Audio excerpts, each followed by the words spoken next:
Hello, everybody. Time for another episode of Beefy Boys Breakdown. It's episode 26 this week. We're going to be covering UFC Vegas 15. And, man, I'm excited for this one. On paper, it looked to be a pretty lackluster card, and then we ended up getting some pretty good performances out of it. I was kind of hopeful that would happen. Like, usually when they're weak on paper, we usually end up getting some fireworks in the octagon. I was kind of banking on that because, like, if it was as weak in practice as it was in theory, that would have been an awful night, but thankfully the UFC doesn't give us many awful nights. Let me get my beefy brother Harrison on here. We'll get this week started.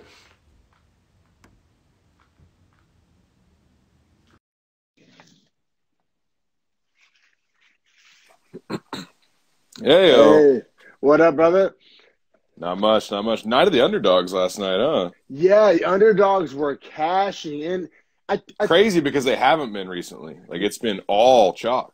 Yeah, no, they haven't been. And before we dive any more into that, I just want to shout out real quick the homie back in the 405, Dylan Drennan. He designed these shirts and he's selling them. I swapped him a Beefy Boy shirt for one of these, so he's a friend of the show. Lit. He supports the show, so he's a sick-ass tattoo artist, too. If you need, like, if I lived in the 405 still, I'd be fucking covered. Like, I've been actually salty. I haven't been able to get tatted by him. He's fucking sick. So Really? yeah, shout out to homie Dylan Drennan. He's real sick. He's designed these shirts. You can find him on social media. Hit him up if you like the shirt. He has other designs too. But yeah, I just wanted to give him a quick shout out. He supports the show and he's rocking a Beefy Boy shirt somewhere out there. So just figure out to return the favor. Yeah, for sure, man. But we've been getting a move, man. I only have 2 smalls and I think an XL left out here on this side. Yeah. I think I have like a few smalls, a few mediums, and like maybe 1 XXL. So yeah, if you're watching out there, you want one of those 6 shirts that Harrison's wearing with our logo on it. You know, you're definitely directly supporting the cause, and the money pretty much goes right back into the show. So I appreciate anybody that wants to support. Just shoot us a DM at Dreadful Talk Dom on Instagram or Twitter, at Beefy Breakdown or Harrison_Madden on Twitter as well. So feel free to shoot us a DM if you're interested in the shirt. We do shipping nationwide. And now until like Monday at midnight West Coast, I'll even knock $10 off for Black Friday, Cyber Monday, Small Business Saturday, whatever the fuck you want to call it. We fit kind of fire sale. Yeah. We fall under all 3 of those categories. So you know what I'm saying? Fuck with your boys. We got the t-shirts available, the merch available. Shout out Dylan Drennan. But yeah, back to the card. UFC Vegas 15, man. Like you said, Night of the Living underdog. And but I think For real.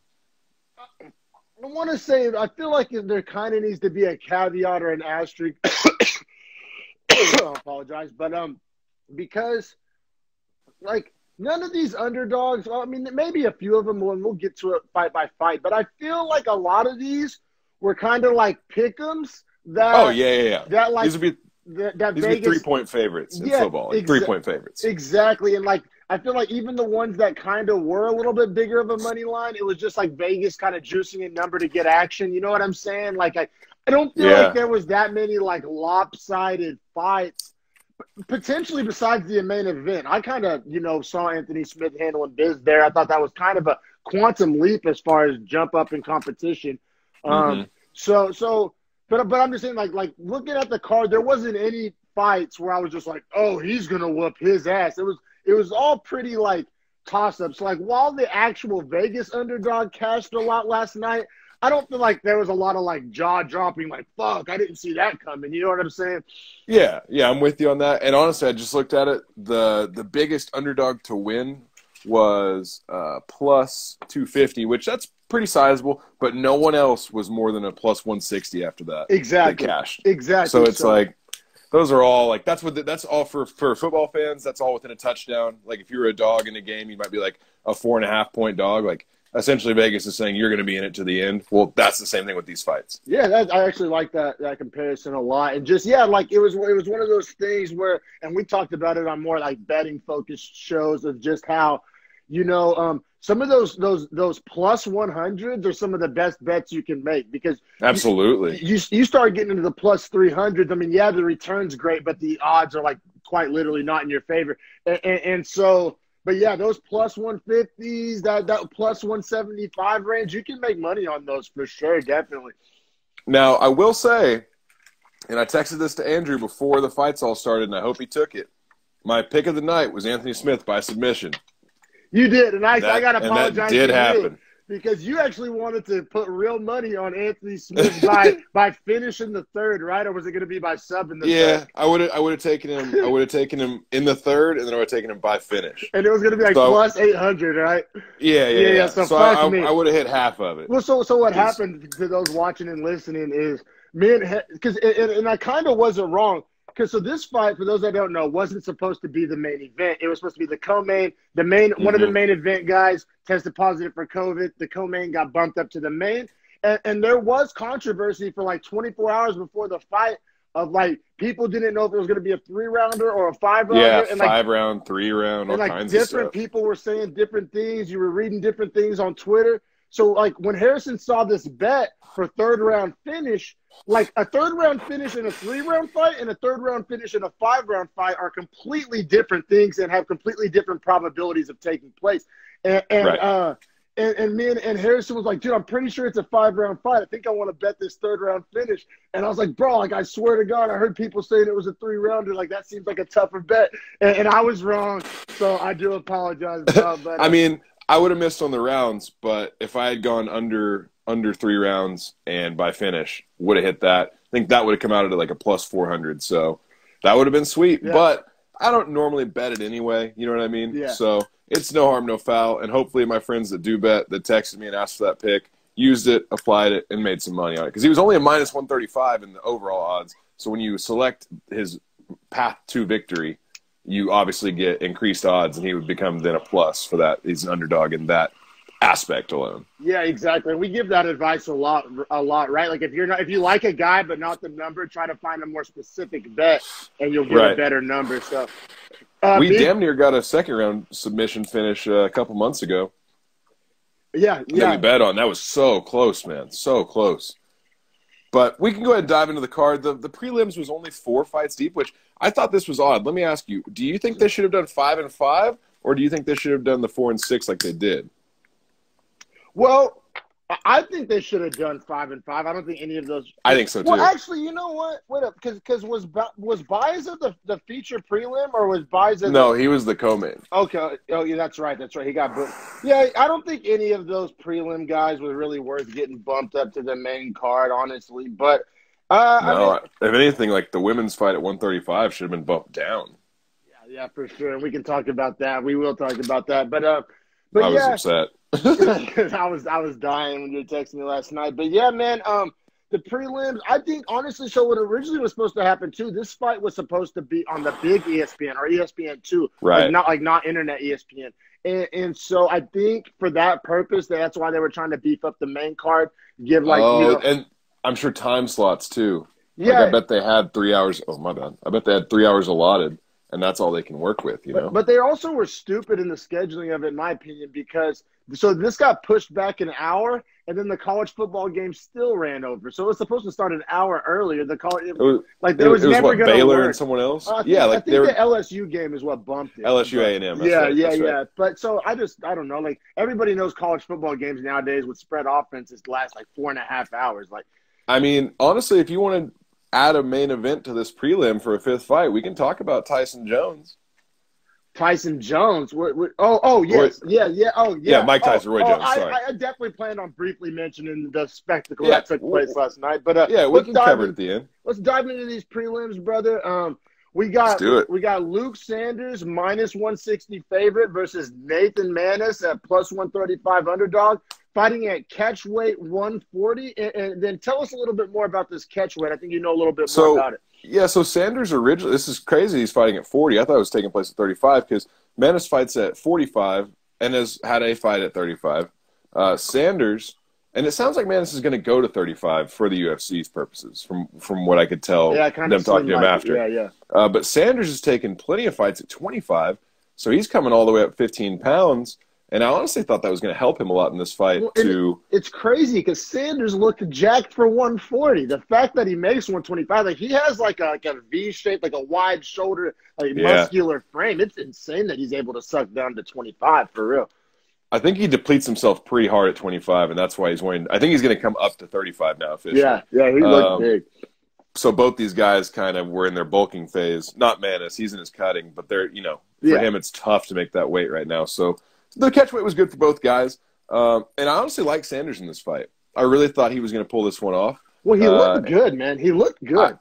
I was going to say, I scored the first to him. How did you score the first? Yeah, definitely. He had I thought the fight was going to end in the first. Like, Sanders had Manis hurt, like hurt pretty bad, like multiple times, like wobbled him multiple times in the first. And, like, just precedent of past fights watching, like, if a guy gets wobbled not once but twice in the first, like, that's usually they get finished in the second. Yeah, it's either signs of a very long day or a very short day, but not usually a whole lot of in between.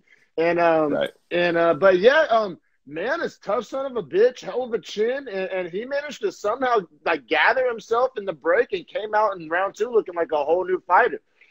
Yeah, and like Sanders, I think went with our same like thought process of like, I had this guy hurt, like, I need to get after him, because they were trading, and then I think that the trades just started to add up on Sanders, and he wasn't ready for the damage that Manis could take. And Manis having fought at 45 before, that's going to give him probably a better depth of power he's experienced. He's taking punches from essentially a 125er, and he's used to fighting 45ers. That's a very valid point. I also thought was like, what was crazy, because even in the first round when Manis was getting torqued up, he fucking he would still land some fairly clean counter shots. But he's tough. Yeah, but it's so like you add his chin with those counters, because usually we talked about this in the Ostovich fight. We'll talk about it later. But like usually, what good is a counter if you're getting pieced up before the counter? Like you're still losing the exchange. But I think Manis, like those little counter shots started to add up, and like by the second round, he actually started to hurt him with the counters. But like fast forward a little bit, Manis ends up getting the second round submission victory. It came out of left field. But, like, even before he got that submission, he got wobbled one more time in the second before he got the finish. Like, he got almost knocked out, like, 3 different times in this fight, but ends up winning. He just landed that huge left-right 1-2 combo and just essentially sat Sanders down. Yeah. And Sanders was like, done rocked. You know what I'm saying? There's a difference between rocked and you're on, like, wobbly legs, and then there's rocked where you're on the ground and you're done. And that's essentially where Sanders found himself, was the latter of those two. Yeah, and it was just crazy. Like it was just one of those things. Like, I bet the live in-fight odds had to be astronomical, because, like I said, Sanders was essentially beating the fuck out of Manis. Like I said, Manis would land the occasional really effective counter, but he was eating shots for the first 1.5 rounds. Like, he was wobbled multiple times. Well, yeah, I was live tweeting our scores, and so we follow on our Beefy Boys account, at Beefy Breakdown on Twitter, for anyone that wants to follow our live scoring when we watch the fights. The odds were in Sanders' favor, even more going into the second. There were a bunch of what are they called, gambling commentary pages that were essentially saying Sanders was a lock, they thought, to go ahead and cash on that. And a lot of people were like checking it, like, hell yeah, I took Sanders at -160. Because -160 is not a bad one to take, especially if you got him in a parlay, which is what I saw a lot of guys talking about, is like, first leg of this parlay looking strong. And then, nothing like busting your parlay on the first fight of the night. First fight of the night, yeah. Like, I think you should avoid that just for, like, morale's sake. Like, you're just going to ruin the rest of your night. But, like, just be interested. Or I guess then if you're a degenerate, that's when you go for this next parlay. You just make another one right there. You just pick another fighter and go with your original. Oh, man. But also cannot not mention Manis has a no regrets tattoo, and it's just it's worth mentioning. It's brutal, right? It's brutal. I don't know. It's just hilarious. You gotta love the no regrets tattoo. Fortunately, I believe it was spelled correctly. Thank God for him. But nothing's more regrettable than a tattoo that says no regrets. But yeah, Manis started the night. Set the trend for the night as cashing as a +135 underdog. That was a great number to snag in that. He got a performance of the night bonus. Rightfully so. I'd say deservedly so. He yeah, came back for sure. from the brinks of destruction. I said he was just getting cranked on. Yeah, he was getting beat up, man. But yeah, man, we'll keep it pushing. This next guy, I'm impressed. Like let's start the wheels rolling on the old hype train, because this guy's looking nice. So I guess he has. I think the UFC messed up. I'm pretty sure his name is Su Mudarji, right? And but they they put were it just as calling one it word. Sumo Darji. Yeah. No, that was confusing the fuck out of me. And they weren't the only ones that confused it, because like different websites like had it in like different orders, and then like his Instagram has it like the suit after Mudarji. And so like I don't know if it's a thing he's I thought you froze up a little bit. Oh, there you are. So there's this thing where, like, in Tibet, he's from Tibet, so I know it just says China, but Tibet is very, very different than, like, Beijing. It's, like, its own region. It's like Hong Kong. Like, Hong Kong is very different. Yeah, like, I've been, like, watching this, like, food thing about, like, Tibetan food. Like, it's almost like Afghanistan. It's, like, mountainous goat farmers and stuff. It's not like what people associate with China. And I guess Tibet and Nepal are where, like, Mount Everest and shit are, right? Exactly, that type of very shit. different. Yeah, very different. Like, I think Tibet's like where they go to film like snow leopards and shit. That's how there's like this thing on Netflix about snow leopards. That's how I learned all this. Anyway, I smoke weed and watch weird shit late at night. But anyway, so like when I saw he was from Tibet and I just watched all this shit about Tibet, I was like, oh, this guy's gonna be tough. This ain't like your average Chinese dude. And not saying that average Chinese dudes aren't tough. I'm just saying it's like when people think of Chinese, they don't think of like rugged mountaineers. Like, you know what I'm saying? And like and that's what these people are. And so multiple websites had it like spelt differently, and I think it may be. Do you remember Nene, the basketball player? Yeah. How he just had like one name, but like when he was a rookie, like I actually saw, ironically enough, a Nene rookie basketball card the other day that had like some awkward first name, and then Nene. But because he has like a real first name. It's just that like we can't pronounce it, or like for some reason they don't want to deal with it, or whatever reason they just go with whatever's easier to market. And then the same thing with Yao Ming. If you remember, it said Yao on the back of his jersey. Like, it was his first name, but I don't know if they swapped the first and last names over there. I don't know, but there's a lot of cultural shit going on. Well, Zhang Weili, if she was to be Americanized, would be Weili Zhang. Okay. Like, in China, the name, the surname is first, and the first name is last. So I think some of that was going on, and maybe that's what confused people. But either way, the UFC messed that up with Zhang Weili. Her first fight in the UFC, they put Weili on her shorts instead of Zhang. Okay. So like, it's a common mistake, man. Easily lost in translation. Exactly. Shout out Z Carp. Nene is not the GOAT, but we'll give you that, I guess. But yeah. So if you want to enter, okay, I was going to say a Sumo Darji minus 360 fighting against Malcolm Gordon at plus 280. They're 125. So a lot of life in this division. A lot of life in the men's. Flyweight. I always do this. Flyweight. I always try to call it featherweight. Yeah, I always mix up the F's. No worries, brother. Yeah, these flyweights are coming alive, hot and fast. Sumo Mutajiri is only 24 years old, young pup. You're really his body type looks really good for the weight too. He's 5'8", which is tall for that weight class. So that sounds kind of short. He's just real thin. But his power is real. I mean, the power he was hitting Gordon with, like, it sat him down. It was starching him. Yeah, and that's no spoiler, because this fight only lasted 44 seconds. Complete domination. Oh, we didn't mention the odds. The money line was Mutajiri minus 360, Gordon plus 280. So Vegas pretty much saw how this one was going to go. I don't think they saw it this fast, or they probably would have made that number even bigger. But round one TKO. So Mutajiri, the story of the fight was his left straight, which he was a southpaw too. So his left is his power hand, his right's his jab hand. And he was just pumping that left straight right down fucking Broadway, and it was just connected. Yeah. He had a big reach advantage and just the power, like the combination of and so Gordon would be right on the end of that left straight just all night. Well, I say all night. It was only 44 seconds. I was going to say he ate probably 5 or 6 and then literally laid down on the canvas, face down, covered up like he didn't – like he was out, man. Like I thought he maybe broke his nose or something and couldn't see. Yeah. I mean, one of two things happened. Like either like a bone in his face broke that just took a while to swell up and we have no idea what happened. Because essentially, folks, he ate, like Harrison said, about 5 or 6 of these left straights, and then he essentially like took a knee and just went like voluntarily, like he on his stomach. Yeah, like he didn't like get dropped. Like he made a conscious like decision, or at least that's what it seemed like. Like there was a delay, almost like a liver shot, which we saw later in the night. But like how there's a delay from like a liver shot, like you get hit and then like 2 seconds later you go down. Like it was almost like that. He ate like this really crisp left straight down the pipe, and then, like, I don't know what happened. There's like a little beat or two go by, and then he just like crumples up. Crumbled. Yeah. I mean, literally just crumbled. And so, like I said, I mean, we wanted to kind of talk about this. Like, do you think essentially, like, was that physical or mental? Like, did he quit? Like, I know it's always tough. Like, it's not good to say guys quit, but on this one, it looked questionable. Like, you called me and was like, did he take a dive? Like, that's legitimately suspect. for people at home. It looked like a dive. Like, as much as a dive can look like a dive, it looked like a dive. It looked like a dive in like a shitty like karate movie or something. Like, I don't know, like a bad actor. Like, I don't know. Like, or like a kid on the street that just fights like a boxer for the first time ever, gets hit with like the real like straights down the middle, and is just like, oh, and just lays down. Part of this, yeah.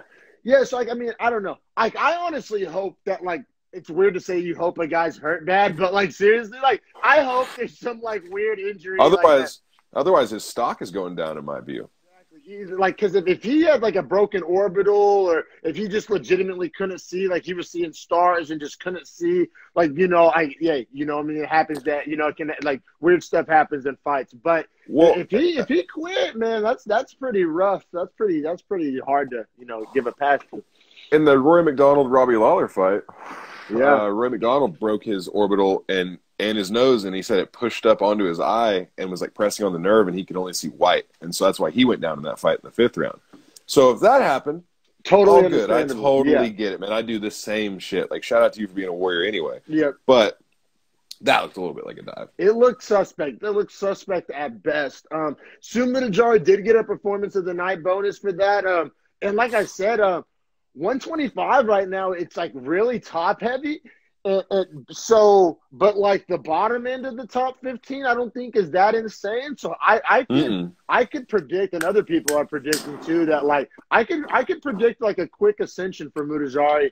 I like him moving forward, man. I like him a lot. I'm big on his stock. He matches up with Figueiredo, the champion, very well as far as, like, he's stylistically similar. I don't know about his jiu-jitsu. That's another part I don't know. Yeah, we didn't get to see that on display, and Figueiredo's jiu-jitsu is super underrated. But, I mean, he has I'm just looking forward to this ascension, right? Because, I mean, he probably has at least 3 more fights before a title shot. And that's like that's best case scenario. So I'm just looking forward to seeing him get in there against, like, maybe some top 15, top 10 guys from the flyweight division, and just, like I said, just new life. He's only 24 years old. So, I mean, we have potential to see this guy for the next 10 years if things go well. So, I mean, he's exciting. He's a badass dude. Yeah. Probably give him like a Tim Elliott or someone like that next. Someone that's kind of floating around the back end and has a big name for the division. That would be fun, man. Sign me up. Sign me up, brother. Go ahead and we'll keep it pushing. So, yeah, we're going to keep it pushing to stay in the flyweight division, but go to the women's side. We have Rachel Ostovich at plus 170 versus Gina Mazzani at minus 200. And, man, I got problems with Rachel Ostovich being in the UFC at this point. She's wearing fake lashes and makeup for the fight. She's 4-5 coming into this fight. And looked awful, man. Like, she was like the girl that's tough as shit in a bar. That's in a bar. Like, she was just throwing these awful counters. And this is what we were referencing earlier, is her counters were glancing. They weren't even, like, fully connecting. And she was eating straights down the center the whole time, essentially, to give those counters back. And she was taking way more damage than she was giving. Yeah. And so, like, so Gina Mazzani, she was a minus 200 favorite. Ostovich plus 170. And, like, yeah, and I mean, for those that assume, like, oh, who cares if she wears fake lashes? It shows a lack of, like, just taking it seriously, in my opinion. And it's not that, like, I don't think women should wear fake lashes ever, but to me, it's like the same as, like, if a guy wore a toupee into the octagon. It's like, dude, rock your toupee, but that's like, you're just showing that, like, you're not, like, trying to go to war right now. Like, you know what I'm saying? Like, I don't know. Right. Like, to me, like, it's just, it seems just like you're focused on the wrong shit, right? Like, if you're focused on your eyelashes and you have before the fight, a 4-5 record, and you're worried about your fucking eyelashes, like that don't sit right with me. I feel like it's kind of like the third string guy on the team that, like, dresses out in a bunch of, like, fucking bands on his arm, all kinds of, like, tape, all the swag, crazy socks, like, he's super swagged out visor, and it's like, bro, you don't even play. Yeah. Like, you don't even get PT. Yeah, but at least all that shit has like some like quote unquote functional purpose, right? Like, True. like The eyelashes can't help. They can't they help. can't help. They can only hurt, right? They can only. It's like no plus side unless you just like count looking good and getting IG followers on plus side, and then fucking, you know what I'm saying? Like a lot of shit can go wrong. Like fighters' vision is like bad enough in a lot of fights without impediment. It seemed like a complete fucking joke to me. Like I'm not trying to make too big out of a deal out of it, but just, and I don't think she was the only female fighter to wear fake lashes. Like if I was like a badass killer female fighter, just like a, you know what I'm saying, this is what I do. Like I'm worried about being a good fighter, not a bad bitch. And like I saw a fighter come into the octagon wearing fake lashes with me. I'd be like, oh, you're not taking me seriously, bitch. Like, Yeah, I'm about to, like you're gonna beat the shit out of her. Yeah, like. And so yeah, I don't know. We'll keep it pushing, not the fake lash breakdown, but yeah. So we got to fight at flyweight 125, which, admittedly, women's flyweight. I think even like the UFC themselves would admit, women's flyweight is the probably thinnest division besides women's featherweight. But even women's featherweight probably has I don't know, but women's flyweight needs life bad. We'll put it that way. Yeah. And then round one. So actually, bro, I had round one closer than you did. Like I don't know. I know you said they were glancing, but I mean, I don't know. Ostovich was landing shots in the first. I mean, the numbers were there to back up that Ostovich was like landing punches, right? I just feel like the significance of Mazzani's punches compared to Ostovich's were very different. Well, and I think their face started to show that too. Oh, definitely. And then also Mazzani had the takedown in the first, which pretty much sealed it for me. So I definitely think Mazzani won the first. But you know, Ostovich, I don't think she looked horrendous in the first. Well, at least on the feet. Her grappling defense and takedown defense is like literally non-existent. Like it just doesn't exist. Like she didn't even try. Like it's one thing if somebody like tries to resist the takedown, and like, you know, just the other person's a badass grappler or the superior athlete or whatever the case may be. But like she quite literally didn't even like attempt a technique of like preventing a takedown, not once in the whole fight. I think unless I missed something. But no, it was just a lack of skills, man. Like I just saw a lack of skills is what I was like watching. Lack of skills, or like honestly, best case scenario, lack of effort. Like if she has the skills in the gym, she just was not, like, she didn't bring it to the octagon. Well, and Mazzani is not a world beater by any means. No. Like, we should also say that. Like, it's not like her opponent is some all-star that's, like, making her look bad. Like, no, very true.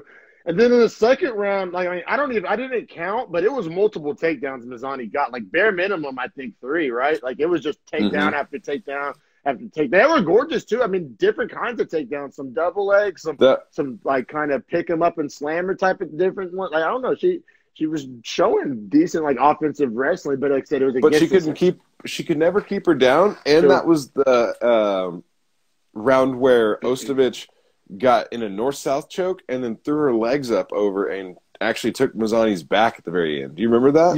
Yeah, I do remember that. It was wild to watch. Like it was entertaining, and like I guess you know a little bit more about grappling than me, or a lot more about grappling than me. It was pretty crazy. It was like, but it's like. Essentially, you were saying it was like kind of piss poor technique, but just on the television. On the north-south choke, yeah. Yeah, but on the television, it looked crazy. Just like, because that's something that just happens. Like, men fighters can't do that. Like, right. There's just not enough flexibility. Yeah, and kind of like we talk about all the time, like women in the clinch is so much better to watch than men in the clinch because their knees can get so much higher, and you don't have to worry about dick shots.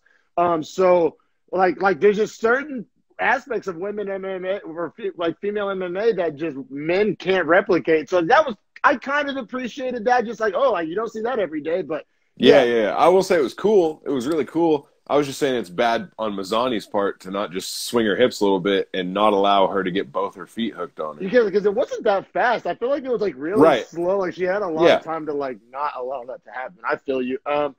And then, but round 3 was also, speaking of things you don't see every day, we saw a TKO due to body kicks, and it was like this, was it like a T kick to the liver, right? Yeah, just 2 like left kicks. Well, I guess the last one was like a teep to the liver. Yeah, the first one was like a nice left kick that like really hurt I guess, and you saw Ostovich like wear it pretty toughly. Yeah. Like she was tough for staying up for that. Like she was tough. I'll give her that. Her toughness is not in question. No, exactly, and like her, true that, yeah. But then Mazzani lands some nice ground and pound. They get back up and immediately gives her that nice little teep kick to the liver, and I mean that was just all she wrote for Ostovich. Another liver shot, man. Like. There's not many male fighters that can wear that, let alone anyone. And she tried to. She stood up for like a couple of seconds. It was just like, fuck this. It got me. But, and the ref saw, like, the ref like wanted to call it on the first body kick. Yeah, Mark Smith. And then she kind of gangstered through it. And then on the second one, the ref was like, this is a wrap, like, which kind of rightfully so. But yeah, man, like Ostovich. Her record is awful. I did not like the fake lashes. I did not like the takedown defense. But her heart and her counters, I mean, if you're looking for like plus boxes to check, her heart was unquestioned. And she did show an ability, some decent boxing stand-up. But, that's not going to cut it. I mean, maybe, like in a different, smaller promotion, or maybe she should try boxing or bare knuckle, or I don't even know. But maybe just model on IG. Like she's incredibly attractive. Yeah, maybe she has a huge following on IG already. You can wear all the fake lashes you want. I don't know, but yeah, man. So Mazzani wins as the -200, favorite on that one, and yeah, we'll keep it pushing. Definitely not the most memorable fight. Definitely don't want to spend too much time writing home about that one. Yeah, I mean, I think Harrison wants to see, Ostovich not in the UFC anymore. I just don't think her skill level is UFC's level. I feel you, and it's kind of a bad look. Like it's kind of getting to like the Van Zandt thing where it's like we can't just keep pretending this isn't about looks at this point, right? Right. Which is bad. That's what I'm saying. Which is bad for women's MMA. It is like they're like. You know what I'm saying? And we always talk about the proverbial fat dude at Buffalo Wild Wings who's just like, oh, yeah, I watch her fight. Yeah, give her the contract data. But it's like that's not what we want. You know what I'm saying? MMA. Yeah, I like to see, like, real skill. Yeah, you know what I'm saying? Like, if you happen to be hot and a killer, shout out Lipsky. It is what it is. But Joanna, Valentina. Yeah, it is what it is. But the skills have to come first. The octagon performance has to come first. And I don't care if you look like a goddamn work boot. You know what I'm saying? Like, that's what has to come first. Like, or otherwise, it really does sacrifice like the integrity of women's mixed martial arts. But I'll say, kind of just, I don't want to spend too much time on this, but real quick, it happens in men's sports too. And I live in here in Santa Clara County. 100%. I'm witnessing it full hand. Like Jimmy Garoppolo's looks like are literally might be the reason he has a job next year. Like, oh, he sells jerseys. Like he puts butts in the seats. Like he's great in the interviews. And it's just like he's a marketable face. He can't fucking play. But no, bro, you hear it all the time. You hear grown men on Bay Area sports radio who are just like, man, he's a good-looking man. Good for the franchise. And it's just like, what the fuck does that have to do with give football? Me Justin Herbert's ugly at fucking Andy from Toy Story looking ass that can fucking has a cannon attached to his shoulder. You know what I'm saying? Patrick Mahomes isn't that good looking. You know what I'm saying? Yeah, he's a goofy son of a bitch. But hey, I'd take him any day of the week. Yeah, man. So it's bad for women's MMA, but I'll say it's not exclusive to women's MMA because, like, I've been listening to Jimmy Garoppolo fucking love novels for the past fucking 3 years out here. But yeah, man, we had to this feature prelim. Go ahead and introduce the next fight, brother. Yeah, so we got Bantamweight, which is really loaded right now. We got Martin Day at -165 versus Anderson Dos Santos at +140. Essentially in this fight, if Day is able to keep it on his feet, keep the distance, he's a way better stand-up striker. Dos Santos is a really, really great jiu-jitsu practitioner, but that's mostly what he has. He's a really nice athlete, I would say. But Martin Day, gets put onto his back, gets taken down by Dos Santos, and then for some reason does a good job of defending on the bottom from all the submission attempts from Dos Santos, and then decides to reverse him and take him down to the mat. And as soon as he does that, Dos Santos wraps up the guillotine and taps him. Yeah. And the whole time I'm just thinking that's the only way Dos Santos can win this fight is through some sort of submission. Why are you a striker and you get up, you get reversed to position, disengage? Yeah, no, I feel you, bro. And like this is where like my lack of grappling knowledge, I kind of got like exposed because when you reversed it, I was like, "Fuck yeah!" I was like, "Oh shit, never mind." Because at first it looked kind of sweet, but then hindsight 2020, you realize that Dos Santos like wanted him to do that, and they pretty much like was a trap set by Dos Santos, and he fell hook, line, and sinker, boy. But yeah, man. You're right, man. Martin Day, I mean, Vegas had him as the minus 165 favorite. Yet another plus 140 underdog cashes. But like we said, folks, like a plus 140 underdog, like those are the kind of underdogs you want to bet. Like, don't get greedy always trying to bet that plus or that 350 plus. You know what I'm saying? Because you're just giving money to Vegas, essentially. So, but these ones, man, you can fuck around and find out on these plus 100s, man. And we was just on full display last night. But yeah, man, tight guillotine.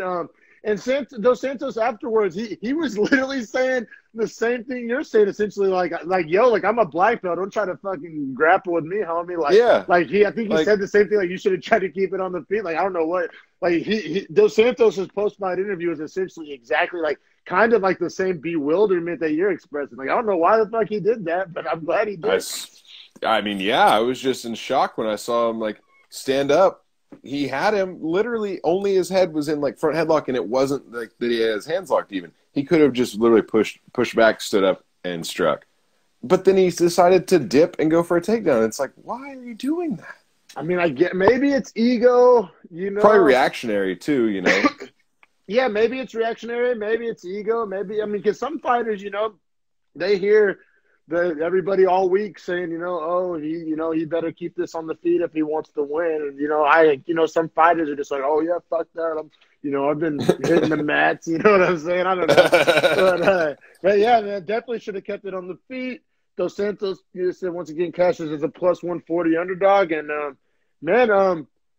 you need a break or you want to keep it pushing for the main card? It's a short one. I don't know. How you want to – it's up to you, man. We could cover the Jones-Tyson fight real fast and then do a main card segment after. Do it. Yeah, that's the move. That's the move for sure. So first off, though, then R.I.P. to Nate Robinson. You know what I'm saying? Yeah, that's what I was going to say.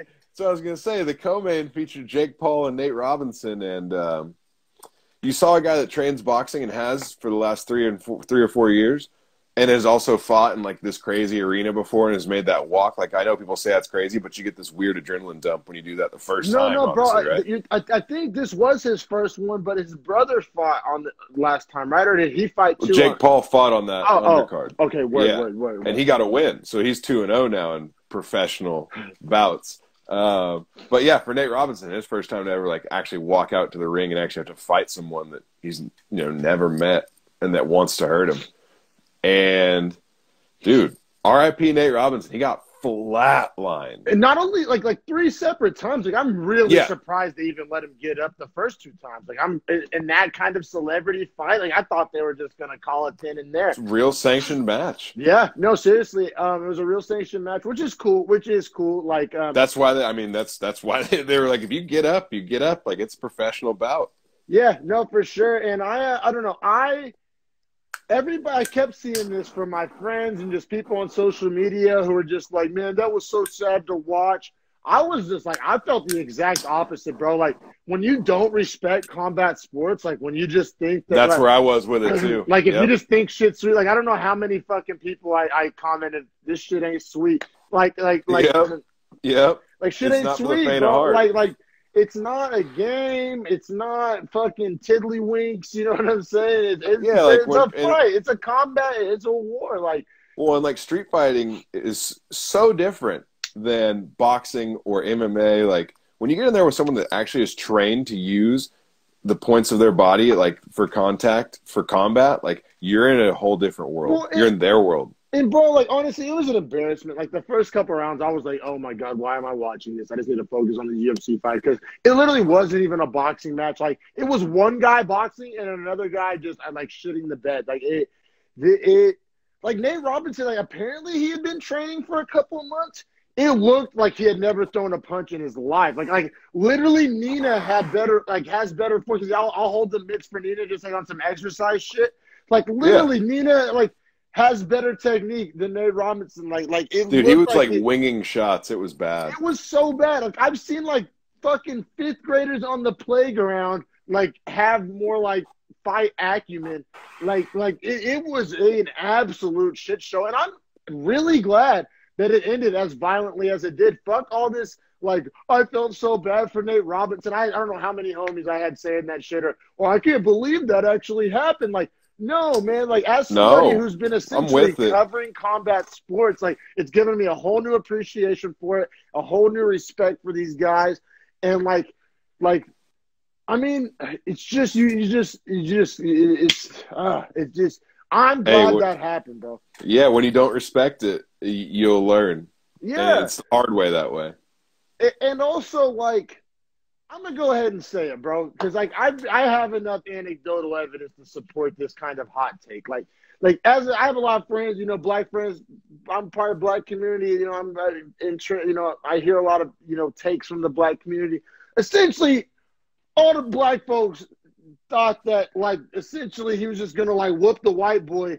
And, like, fuck that narrative, man. Like, that narrative is so ignorant and stupid and, like, and once again doesn't show respect for martial arts or for combat sports or just for just something as simple as hard work and technique. Like, it's just – I don't know, bro. Like, I just fuck that take because it reminded me so much. I had to, like, essentially, whenever Mayweather and McGregor fight, it was like me against, like, the black community. Like, everybody was, like, just taking these, like, cheap shots at McGregor and, like, just, I don't know. It was a really weird narrative. Like, it was, this is just, like, it was a really unnecessary, uncalled for narrative that was being perpetuated by a lot of black people I knew. And I just had to, like, stand up. Like, I stand up for what's right, like, regardless of, like, side of the fence. What's right is right and wrong is wrong. And, like, that type of bullshit narrative don't further the cause. It don't help nobody. It's really a load of bullshit. And, like, I don't know. I just wanted to kind of use my platform to kind of just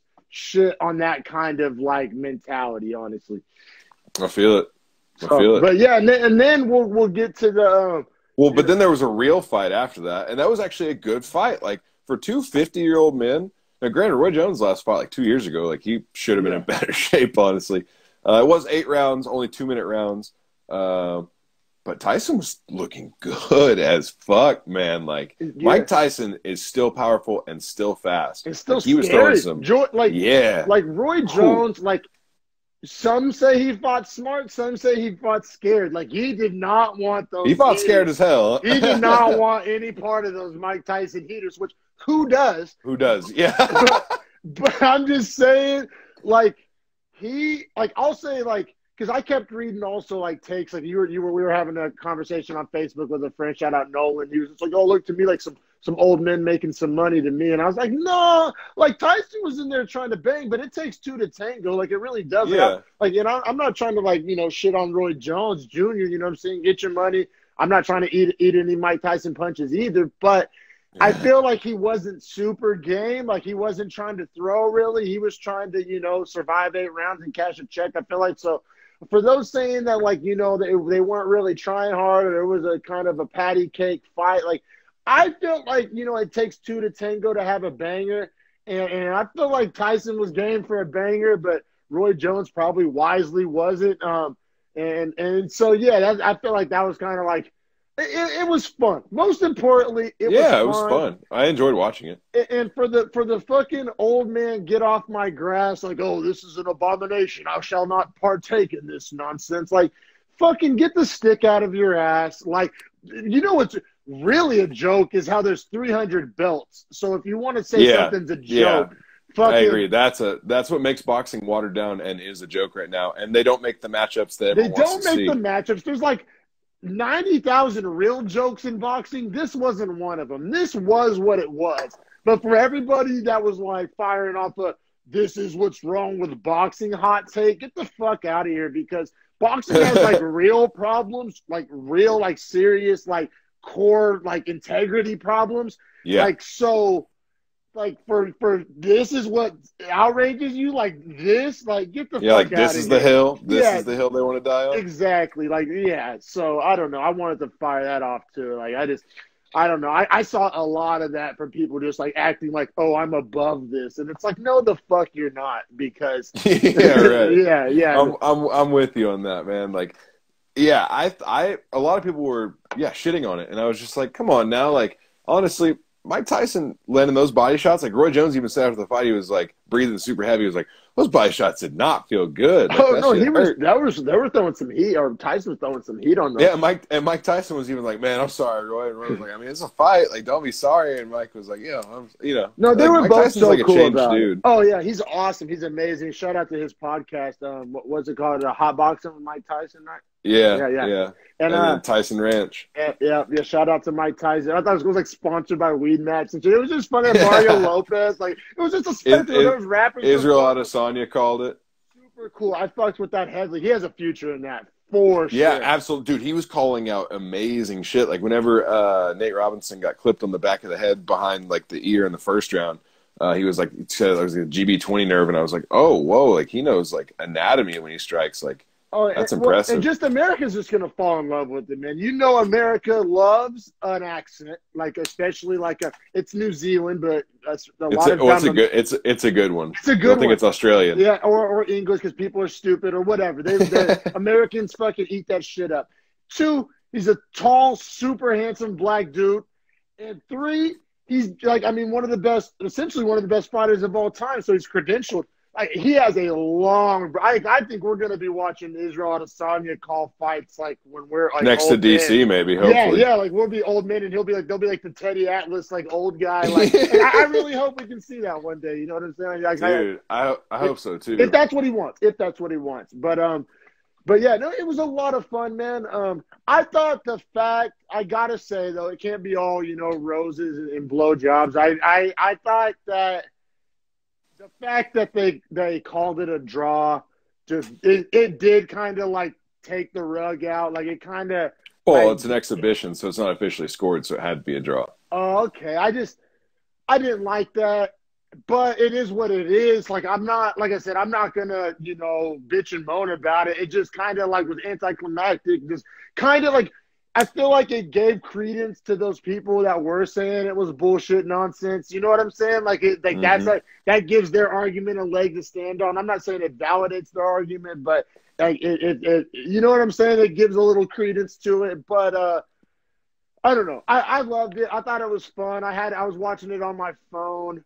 I almost got a virus on my phone from watching it on a sketchy stream, actually. I fucking woke up this morning and I checked my calendar, like my little iPhone calendar. And I had like it was completely full of like all these like orange like sketchy things. I was able to like remove it in my settings, but I was like it had to be from that sketchy stream I was watching. Yeah, but yeah, no, and so it was a lot of fun. I thought, especially with kind of a lackluster, if you will, UFC card, I thought it made for a fun night of just sports. Like I'm a sports fan first, you know what I'm saying? Yeah, oh yeah. And I thought it made for good television. It got the people talking. Anything that like gets America like kind of just like all involved in something, I'm all for like the Gucci GC versus like that's what it kind of reminded me of. Just it gets the people going. Like I don't know, I love shit like that. Like it's provocative. Yeah, provocative. Like legit though. Like I just love shit. Like maybe it provides common ground in this time where everybody's so separated and both physically and figuratively. It just it was just a nice little American moment to me. Like I don't know, maybe I'm corny. I don't know. I liked it. Well, damn, man. I mean, I scored at 6-2 for Tyson. If we were calling a winner, it would have been like 78-74 my scorebook. But, officially a draw and an exhibition. So yeah, man, it was cool. Yeah, you know what I mean? It was cool. I thought it was cool Tyson got to kind of end his career or potentially end his career on a higher note. Then he got like beat up in 2005, and that was the last time he was in the octagon. So nobody likes seeing a legend go out like this. I would much rather see a legend go out like this. And, my last memory of him being even 50 is better than him whenever he was 35. Yeah, no, seriously, and just seeing how he's changed as a man, and just how he uses his platforms, and how have you seen his interview with Boosie on his podcast?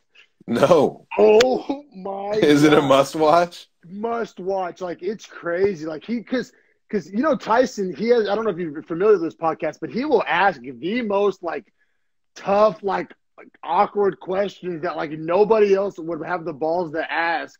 But like, he's Mike Tyson. What are you gonna do? Beat him up? And so he had Boosie in there, and he was like, essentially, he was like, "Did you say that shit about Dwayne Wade's son because you're afraid that you're a homosexual and that you want to get fucked in the ass?" And like, he said that shit like, but he didn't say it in like an aggressive way. He said it in like a grandfatherly, like wise, like. But and then Boosie was like, it was just wild and like kind of awkward, but just phenomenal watching it because nobody on planet Earth would have the stones to ask Boosie that besides Mike Tyson. Yeah, I fucking love that. And then Boosie shit. like was forced to essentially, he looked like a kid in the principal's office, bro. Like he was like forced to like sit there and like try to like rationalize it. And like it was phenomenal, God, like dude. television, if you will. Yeah, check it out. Our viewers, listeners, check it out.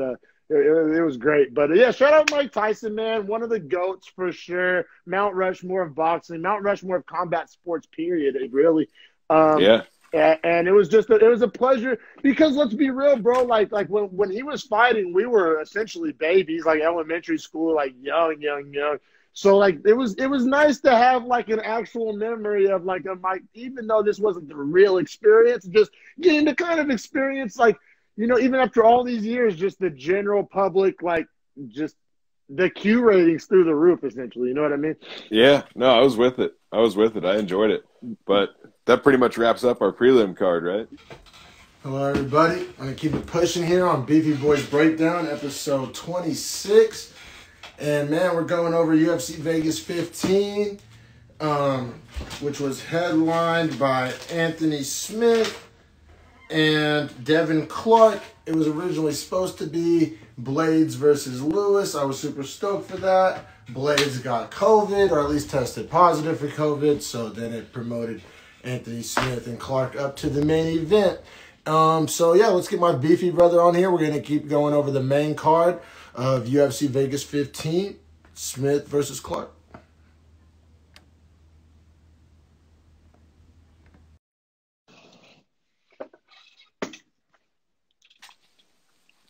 Hey, what's up?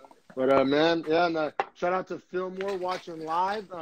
If you're watching on YouTube or an audio platform, then we do show this live on Instagram as we do it, and you can be part of the show and watch it live, comment, whatever. It's at Dreadful Talk Dom and at Harrison_Madden. Typically go live at around 10:30 a.m. West Coast on Sundays after the Saturday fights. So if you want to be a part of this show, feel free to tune on in on Instagram and give us a follow. But yeah, man, welcome back, Harrison. And we got this main card. Appreciate it. Yeah. And the main card was honestly not too bad by any means, I wouldn't say. I enjoyed the fights on the main card. I didn't love the matchups, to be honest, but the first one started out at featherweight, 145. It was Jonathan Pierce, plus 250. Oh, what were you going to say? I was going to say, yeah, it started off well. I like this fight a lot. Yeah. So Jonathan Pierce at plus 250 versus Kai Kamaka at minus 310. I honestly liked Kai Kamaka a lot in this fight. I mean, once again, didn't bet it or anything, but thought he was a pretty well-rounded fighter coming into this. Let me ask you this. You said Kamaka was minus 310. I had him at minus 280. So does that mean he was getting bet on or bet against? Who is that? Minus 280, Kamaka? Yeah, I had him at minus 280, which is a smaller number than yours. So does that mean people were betting on him or against him? Against him. He was becoming less of a favorite. Okay, yeah, that makes sense. So it sounded like people knew Pierce was going to do a good job. Yeah. Apparently there were some sharps out there, which leads me into, I guess, our breakdown, which is I thought Pierce was doing a really good job. Got the takedown in the first. And then, I mean, the second was more the same, but I scored the first for him. I mean, I thought it was pretty even on the feet for the most part, but Pierce on the top with the takedown was a lot more effective. Yeah, see, I had the first really, really close, like razor thin, man. I really had a hard time because each man had a takedown in the first, And then I thought Kamaka's power was like more impressive. It was jumping off the screen to me more so than Pierce's. So like, I don't know. I may actually have to lean Kamaka, but it was super close, and I totally understand the rationale behind giving it to Pierce. Yeah, well, I mean, super close first round. Super close. Super close. So going into the second, though, Pierce gets the takedown and immediately goes to work with it. Yes. Or more so, I should say. Yeah, man. Kamaka's grappling defense did not look good. Like, did not look awesome. No. Pierce essentially did. Like, it was weird. Like, watching the second round. Like, if you just had isolated video of each round, and you'd honestly, you wouldn't even believe that it was like the same two guys, because like the first round was so close, and then the second round was just utter dominance. He must have seen something, or I don't know what his coaches adjusted the game plan in the second, or that something changed between the first and the second, and it changed in Pierce's favor. That was honestly what I wrote for my second round notes after our big takedown was it was just all domination by Pierce after that. You know what I mean? And yes, Fillmore, we do want you to say whatever you want. Maybe not. Who knows? But point being, Pierce saw something, or his corner saw something, and they implemented it extremely well. Yeah. And I mean, won by TKO if I'm not mistaken, right? Yeah, from the ground and pound, because Kamaka kept giving his neck, and then his back. He had his, or his back. He flattened him out, but he had him flattened out like 2 or 3 times. And it was weird because I thought he should have finished him off the first time he had him flattened out. But eventually he's like, oh, you're just going to keep letting me flatten you out? Because usually, I mean, for those that don't know, in UFC, if somebody's on your back and your, like, hips are completely, like, flat against the canvas, like, you're fucked. Like, that's probably, it's bad. Worst position. That's probably the worst position you could possibly be in.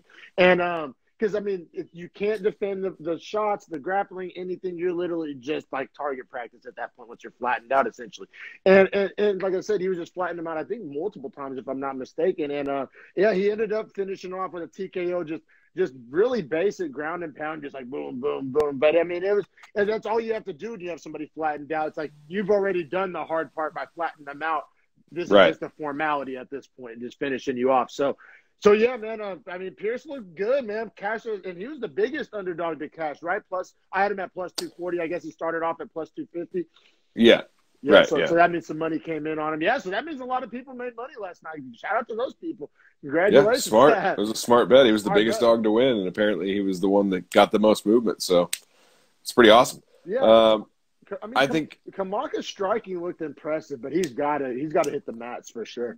I think for either of these guys, 145 is so deep that I don't really know where I would say they even stand, to be quite honest with you. Yeah, man, 145 and 135 are so, like, hard to, like, get excited about a young guy on, because it's just, you got to see him put that work in.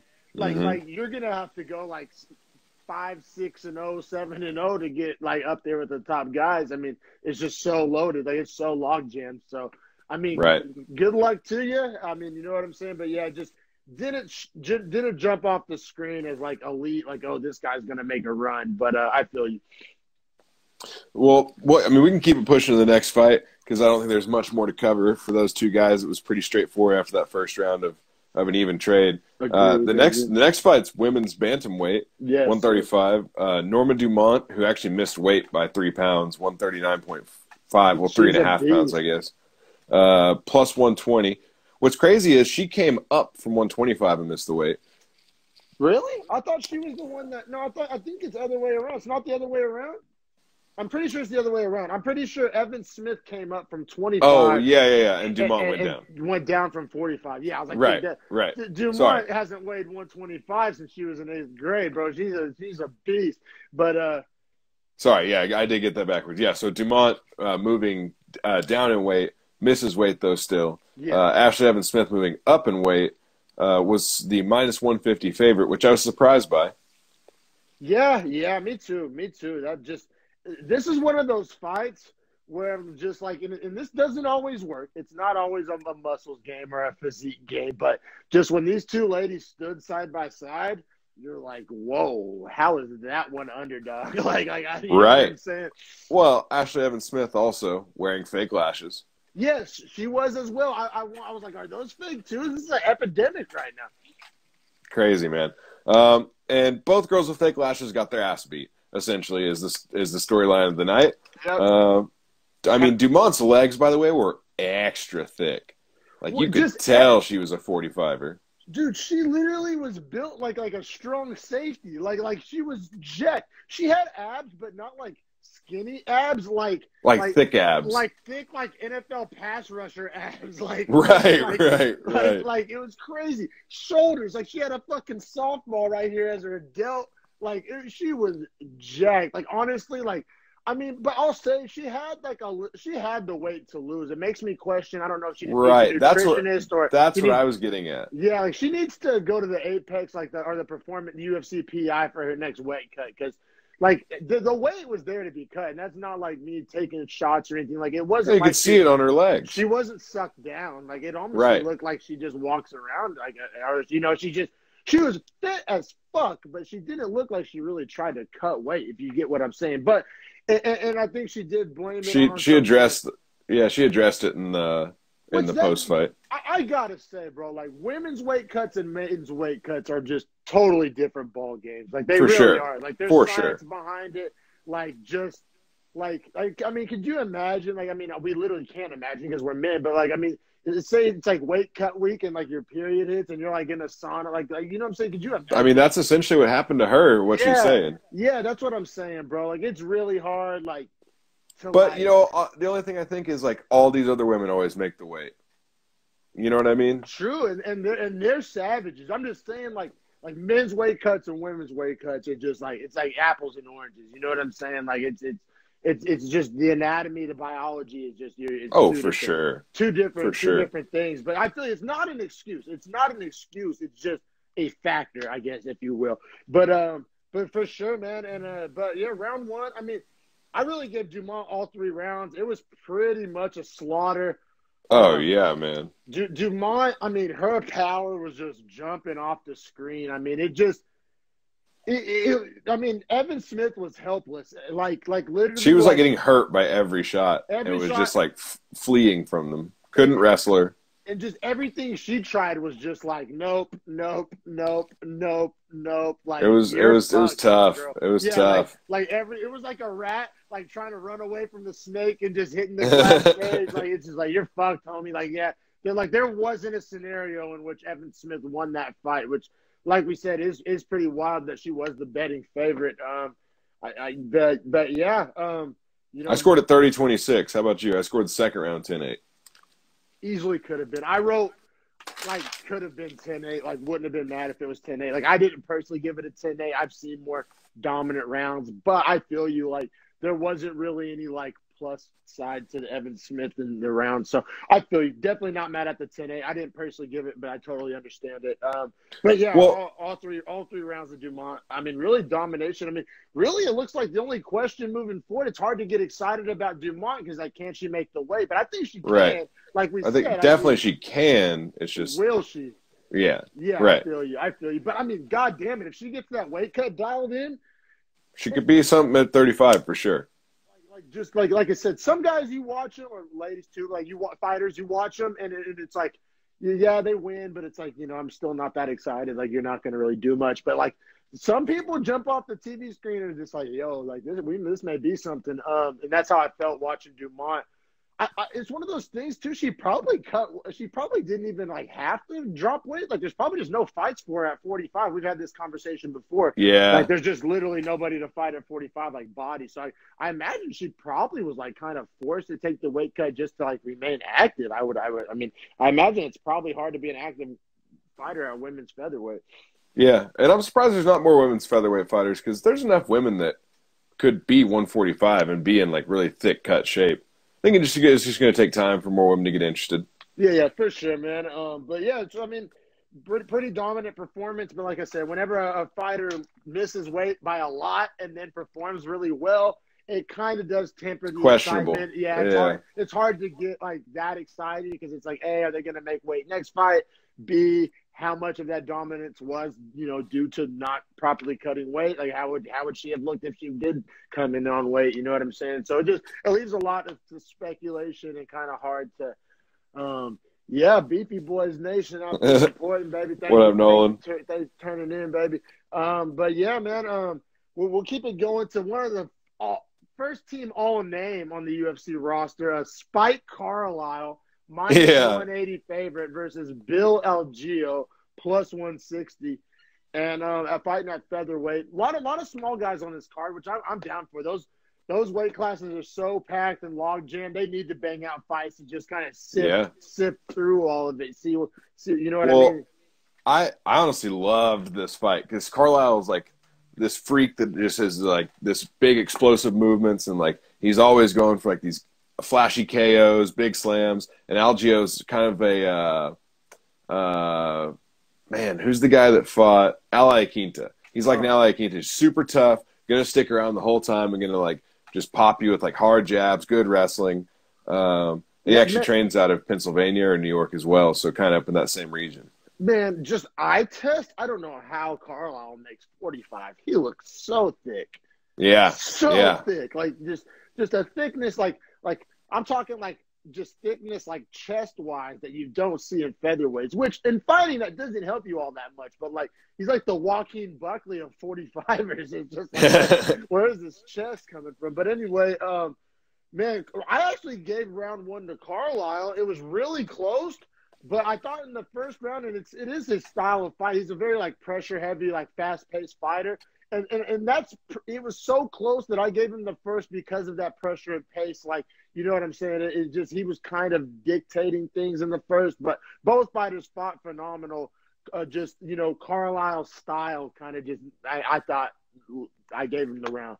Yeah, I did too, actually. I agree with you. And he got him locked up in that bulldog choke for a minute that seemed really tight. Yeah. But then Algeo escaped it, and that was, I thought, the closest anyone came to finishing the fight at any point, really. Yeah, which is an interesting note. I'm really glad you brought that up. Definitely, yeah. Algeo was close to being finished. Algeo plus 160 underdog. I don't know if we mentioned that, but yeah. So yeah, like you said, we both scored it for Carlisle. Interestingly enough, the judges disagreed. All three. They scored it in the first round to Algeo, which surprised me. But it was close. It was really close. Like it's not one of those things that I can't fathom it. I just didn't think that all three judges would score it that way. But I guess, get it. I can conceive it.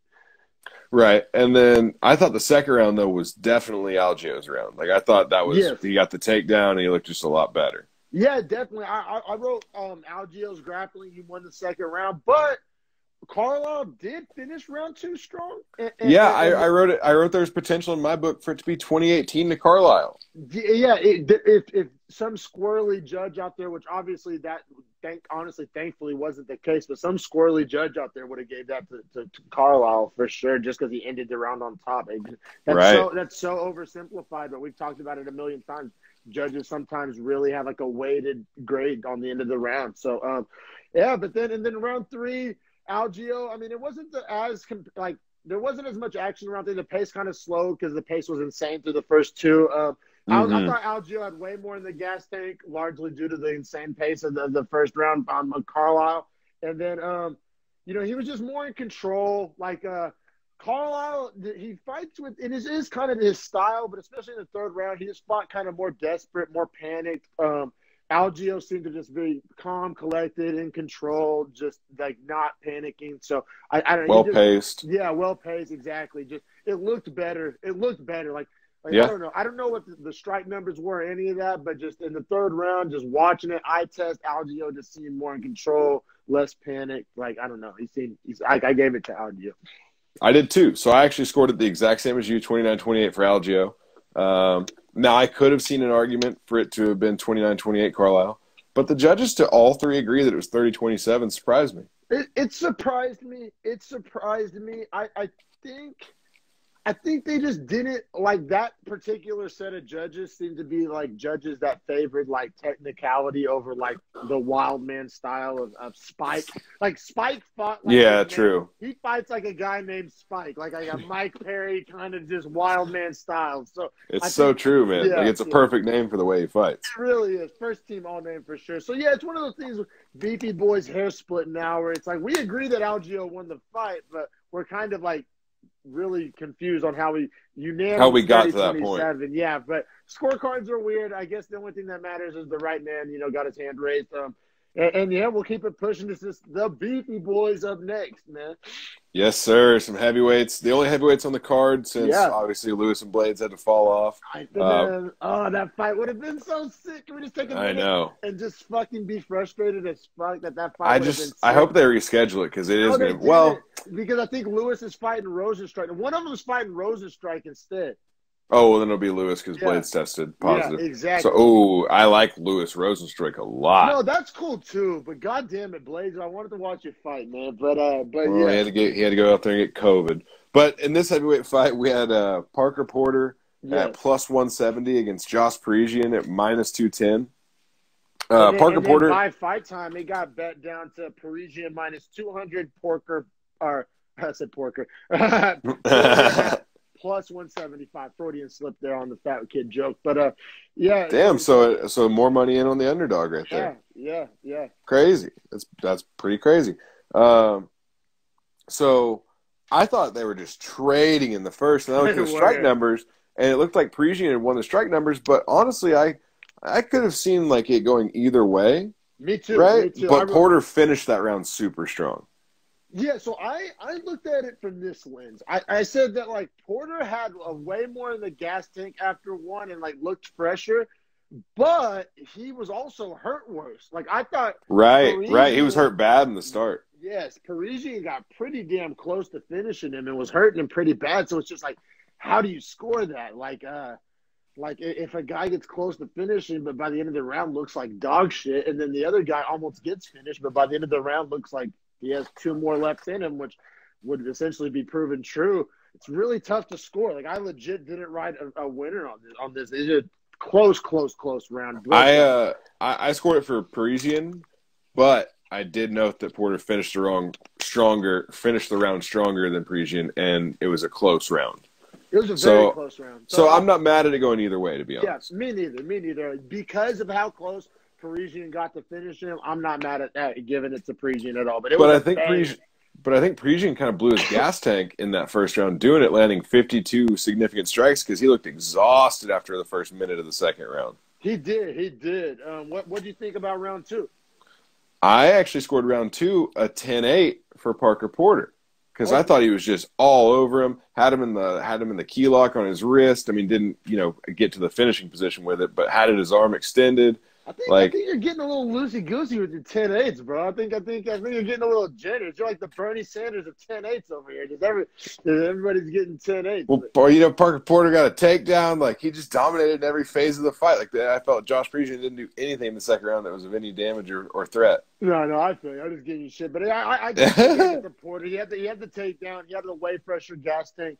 I just don't think maybe he caused enough damage for a 10-8 in my opinion, but I don't know. Whatever, it's splitting hairs. But he definitely. I'm loosey goosey with 10-8s. Just a little slutty little 10-8. Easy peasy. But I had it scored 19-18 for Porter going into the third, which makes it like an interesting fight because you can get a draw if Parisian can pull it out.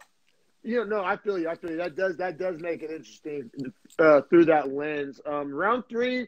I gave the Porter. He had the fresher gas tank. He had just his output was, I think, way higher in round three.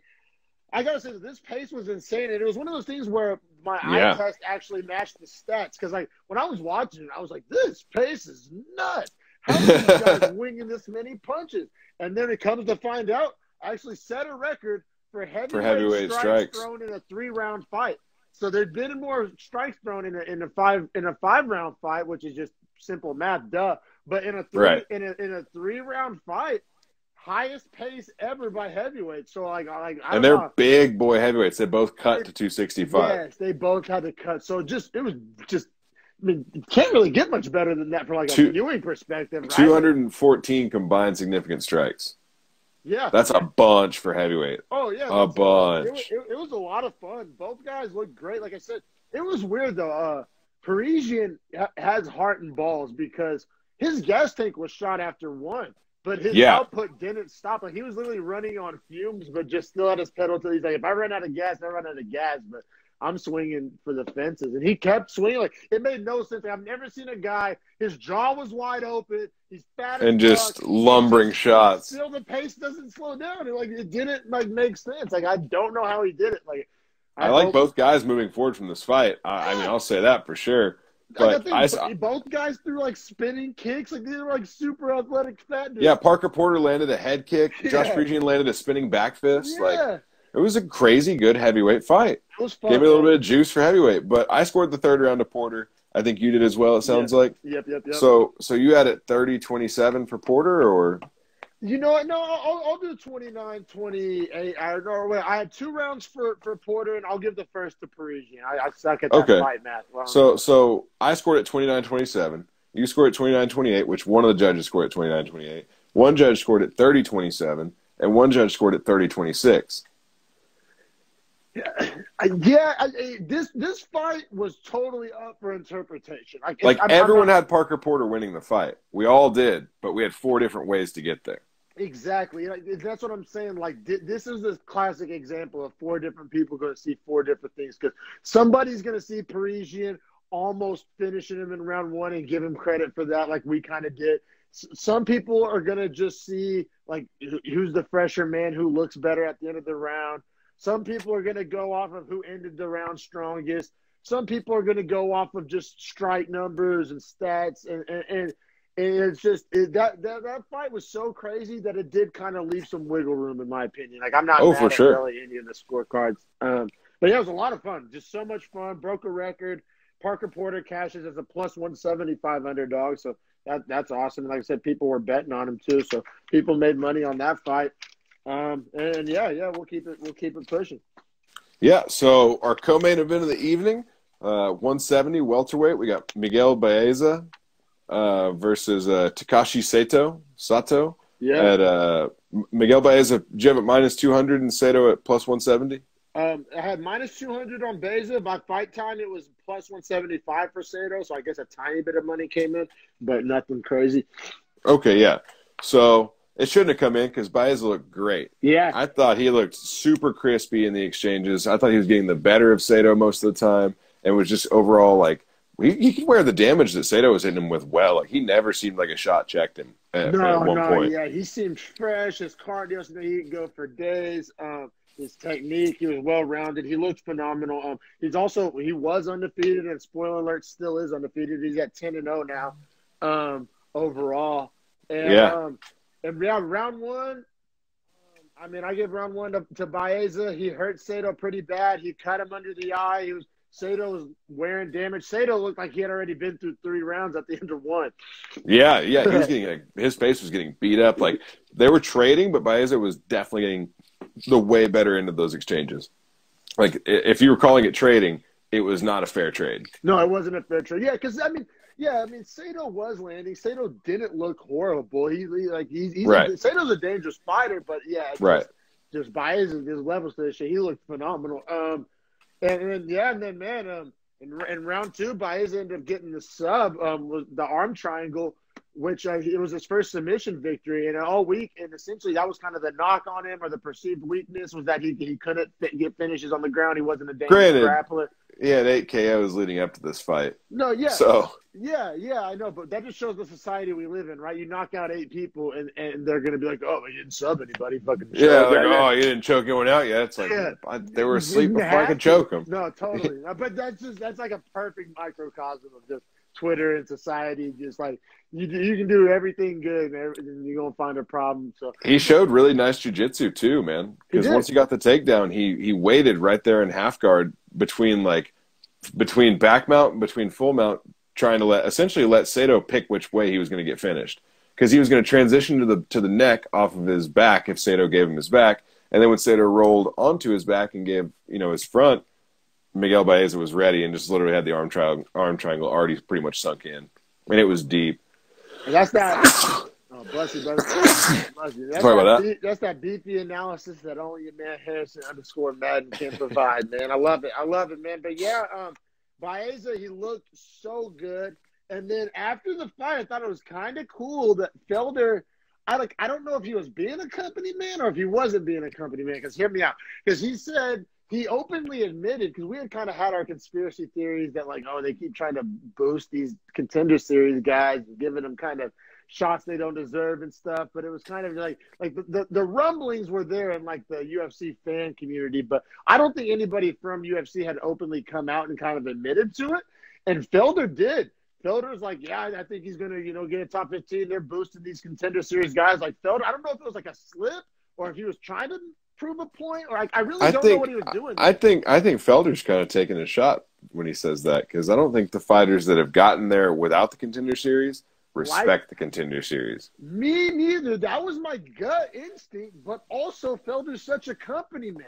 Right? I mean, like maybe it was just like an accidental thing, just like a true on-air reaction. Yeah, I feel you. That's cooler if it was. It's cooler if it was. I wanted to spend some time talking about it because it just jumped off the screen to me. Like when I heard him say that, I was like, oh shit.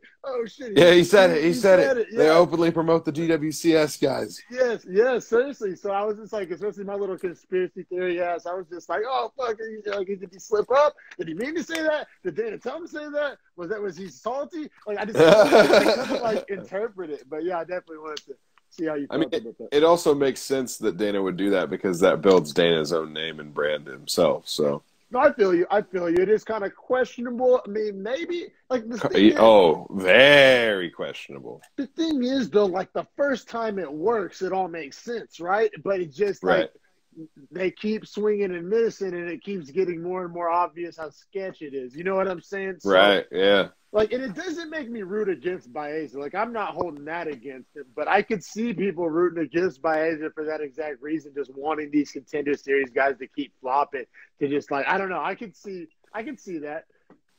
Yeah, I mean, I could too, but the thing is like, they do it so well because they get him built now to the point where people know, like, Baeza's name, most likely. So if he does get starched, then it's like, oh, that was the guy from Dana White's Contender Series. Like, they still talk about it. Yeah, seriously. Yeah, no, you're right. But I mean, now, eventually, if that were to be the wave that continued, then it would be like a joke, right? Like, then it would become a joke, like, oh, all the DWCS guys can't get in. But for now, it like still helps build the brand because it's relatively unknown, even though it's been around for 4 seasons, which is crazy. No, I feel it, man. Baeza looks really good. He's undefeated, man. He wins as a -200 favorite. He gets a performance of the night bonus. Like I said, the hype train's rolling. He gets that extra boost from being a Contender Series guy. He looks good. He's at welterweight too, which isn't like as log jammed as some other divisions. So I mean, I could see a quick ascension. I could, but more warranted. Like I said, when guys get rocket shipped in bantam and between 35 and 55, it doesn't make as much sense because they're so deep.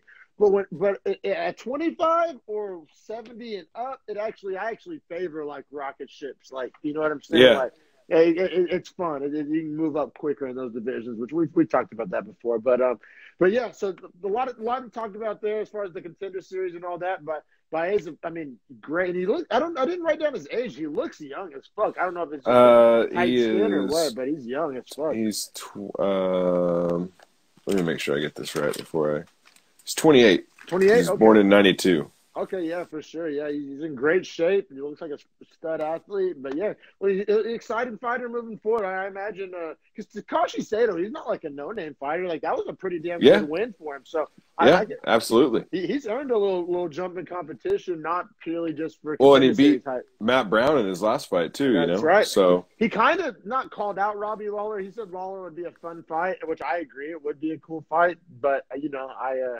God, such company, man. Just building the brand. Yeah. Like, I feel like that's a fight he definitely wins. Would win, yeah. That happens. And it's also a big name, though, for fans that don't know him, so they can build the Contender Series off of it. But there's always the flip side, because they tried to do that to Anthony Smith last night, which is a nice little transition there. But and he stuffed it in his tracks and built his own name up off squashing the prospect. So I don't know.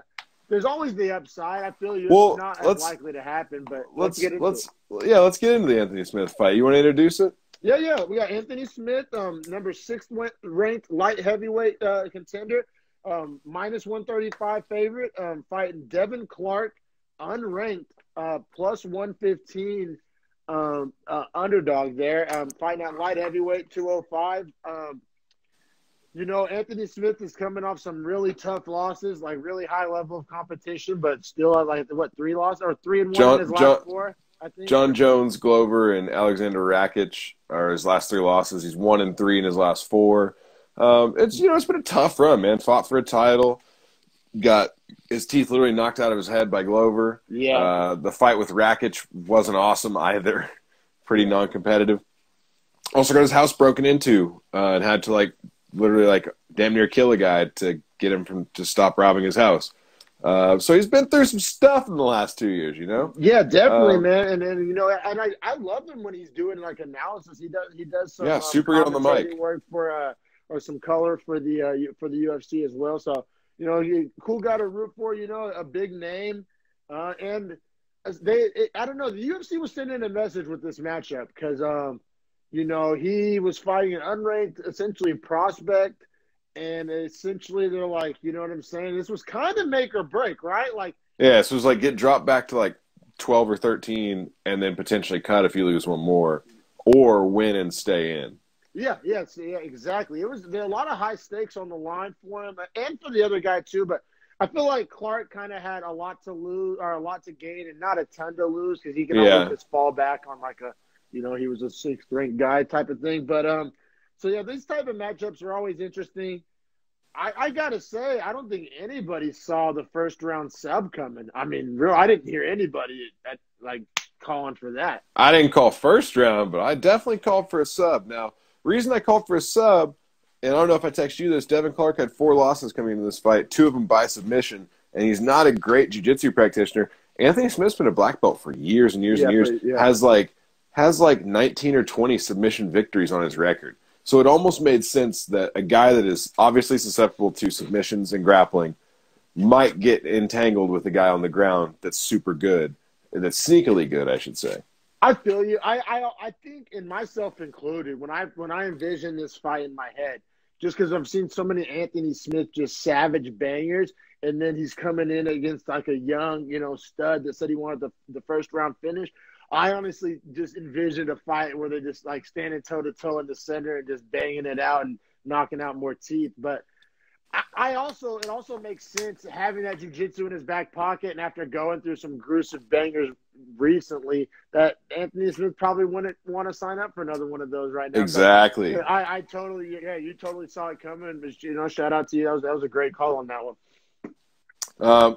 Yeah, I guess we kind of gave it away there. But, yeah, Anthony Smith, if we want to go through the finish, because it was nice, got a body lock after dodging, kind of eating a punch and dodging a few more. Got pushed up against the cage, got a body lock, got a nice trip, took down Devin Clark, was on top, kind of putting in some work at first. Devin Clark did a nice job to reverse him. Pause. It blew my mind how easily and just how smart it was of him to do when Anthony Smith literally dragged him to the middle of the octagon, away from the fence. I wish I could describe it better. Just quite literally just scooched him essentially like this. Yeah, held the body lock, would push his hips back and then suck his chest back to his hips and just keep dragging Devin Clark out to the center of the octagon. Surprisingly easy though, right? It was just nothing. He made. I was surprised by that too. He literally just dragged him. Like Devin Clark literally just couldn't do shit. He literally just got dragged. It was crazy. I was really surprised by the way it looked so easy for Anthony Smith. I was surprised by that. Yeah, I was surprised by that. Because Anthony Smith, just physically looking at it, was the smaller of the 2 men. Because Clark was all jacked and muscled up, and then Smith just looks like he has kind of just a soft type of body. He has a weird body. And he does. Well, he's also 6'3". Yeah, true. But so it's more lean, more slender, but it's not ripped by any means. And and he just ragdolled him to the middle of the octagon, which is super smart. For those that don't know, jiu-jitsu takes place on an open mat, not in a cage or octagon. So jiu-jitsu is more effectively practiced, not up against the cage. You have more room. It gives you more options. You can work both sides of the person. Just opens up so many more possibilities and sub attempts and his position opportunities. And so him doing that, I'm sure a lot of people watching why the fuck is he just dragging him like a child? It wasn't just to prove a point or something, there was actually like a lot of like him being a really experienced black belt in jiu-jitsu. He knew he was going to be able to be more effective in the open mat, and which is exactly what took place. Yeah, it was really impressive. Although Devin Clark did reverse him and actually get on top at one point. It looked like he almost just like sat up through Anthony Smith's pressure because Anthony Smith tried to go to a full mount. And Devin Clark must be strong. But once he got on top, Anthony Smith just grabbed his wrist. He was working for the triangle the whole time, right? Like you kind of saw him setting up the whole time. Once he got that wrist, dragged it up the side, kicked his leg up through that gap that he created, wrapped it over the top, and man, just got the triangle locked up, and it was tight. And then he even got that extra torque when he grabbed the leg and spun. It's almost like he like tightens his hips up, like when you like cinch a rag like that. It's almost what it's like. So that was as tight as a triangle choke can be. Like Devin Clark was going to go out no matter what. Yeah, and Anthony Smith essentially took no damage, which was nice because he's taken so much damage in his career. And so he gets the win. He kind of gets to shut up the haters. He gets to kind of stay relevant. He gets to stay a fighter, and he gets to kind of prove that he's not the gatekeeper. Because like that was like essentially where he was heading, as like you're the old guy that fights young guys now. And I like this because it reminded me of Brunson in '85 whenever he fought Shabazian. Like I always cheer for that gatekeeper guy to not have to be in that role. Yeah, because it's a role no fighter wants to be in. It's like it's like that veteran in the NBA who's like knows he's gonna make a league minimum. It's just like yeah, you're happy to be in the league, but Jared Dudley. Yeah, this isn't how you wanted your career to go. Actually, right. That's exactly how Jared Dudley wanted his career to go. Bad example, but anyway, I feel you. I feel what you're saying, but yeah, man. Anthony's really got a performance of the night bonus, which. Man, goddamn, a first-round sub, especially like a deservingly so triangle like that. It was really impressive. Did somebody ranked above him lose in light heavyweight recently or no? I thought so, right? Or no? That is a good question. Well, Santos. No, who? Oh man, I can't remember. That's it. Thiago Santos fought Teixeira and he lost, right? He lost. So yeah. I could see Smith maybe moving up to 5, or no? You don't think so? I could see Smith and Santos fighting. That's what I could see. 5 and 6. They might just put him at 5 and 6 and make him fight. That'd be cool. That would be cool for both guys because it's a winnable. Like I feel like Santos is kind of in the position that Smith was just in. Like if Santos was to lose that fight, then he's the gatekeeper now. You know right, yeah, like hey, like you're the gatekeeper, bitch, enjoy. Yeah, it's like the fight to like not become the gatekeeper. Like, let's be real. I don't think either one of those guys is sniffing a belt, but I don't know. With Jan being the belt, like the title holder, Santos holds a win over Jan. Yeah, but I mean, but what I'm saying, I guess there's like Yuri Prohaz fights Jan next. Yeah, and Prohazka's sitting there have too. That belt. Jan's not keeping that belt, bro. Yeah. I wonder if Stylebender, though, would lose to a guy like Prohazka. Because Prohazka has no tendencies. He just swings wild, and he moves wild. So that's kind of hard for a complex striker to hit, don't you think? That's an interesting fight. That's interesting. But what I'm saying is we're not measuring it. I see what you're saying. Jan, where you mentioned I'm saying against Adesanya is what I'm saying. Prohazka especially. But I'm not talking about Prohazka. I'm talking about Santos or Smith. Neither one of those guys is I know. Title. They're not sniffing the title. I mean, I guess you're saying if Prohazka wins the title, then they could sniff Prohazka. I feel you. I don't know. Because he's beatable by anybody, but he also can beat anybody because he's so freakishly weird in his style. No, I feel you, but it's like the whole if ifs and buts was cherries and nuts. I'd have a fruit nut and cheese platter in that case. But man, Smith looked good. Listen, card ended up not sucking as bad as we thought it was. I mean, not the UFC's proudest moment. Also, a lot not their fault. Nobody can control COVID, so we can't necessarily shit on the UFC for that. You know if Lewis Blades had been on this card still, and that had been a banging fight, this would have been a pretty good card. Yeah, no, totally. It definitely would, especially for a free card. For sure. Right. Nobody would have any right to complain about that, for sure. But that's not how it went down, so people are going to talk. But like I said, I think most people that were hating on the card just watched the Tyson fights anyway. So, like, you know, it was a good night for sports fans, a good night for combat sports fans. I've watched both. I really only watched the co-main and the main of the Tyson fight. Yeah, me too. It was always worth watching for me. I'm getting so out on boxing, bro. Like I try to watch boxing like from time to time, just like when there's not much on. I just feel like giving it a shot, and it's just it never scratches that itch, bro. I'm always just kind of just like, I said this last night to a buddy who was trying to argue that boxing was more entertaining than MMA, and I was like, yeah, I love watching 2 weapons instead of 8. That's a lot of fun. Like, MMA just literally has more weapons. Like, if you think about contact weapons, you have 8 points of contact. Boxing, you have 2. Because it's not that boxing can't be entertaining. It's just the amount of boxers that are entertaining versus like MMA. We literally watch like unranked, no-name prelim guys give us bangers all the time, like almost every week. And boxing, like, unless you're watching like all-time greatness, it just doesn't really like deliver on the and unless you're 20-0 already, you don't even get this fight for a title against guys that even have names. Yeah, so like what are the titles worth if there's 9 if they're 4 every weight class? Yeah, like 4 weight class every 2 pounds. Like it's frustrating. Flawed. It's flawed. It's flawed. It's I can't. And it seems really kind of corny too. Like it just seems like corny. Like the fucking like gladiator shorts with gold on them. And heavyweight in boxing is 199 and up. Like how the fuck is 199 your heavyweight starting number?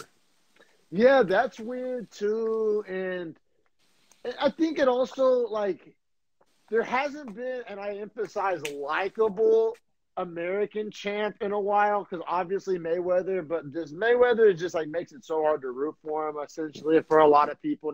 Wilder was real cool until all the bullshit he's been pulling recently. Yeah, like how to lose fans 101. Yeah, no doubt. Yeah, so it's so I'm sorry, I know, and boxing fans are like boxing fans. They're kind of like soccer fans. Like they'll like argue till they're blue in the face. It's like old men that listen to the radio, that still listen to the radio every day for their like favorite radio personalities. Like radio is dying and is dead to podcasts. Yeah, boxing will be dead to MMA essentially, in my opinion. Like as far as marketing value. Yeah, man, it's hard. I don't know. To me, it's a no-brainer. I know there's obviously a lot of people out there that feel differently, but goddamn it, I love watching MMA. I'll take it any day over boxing.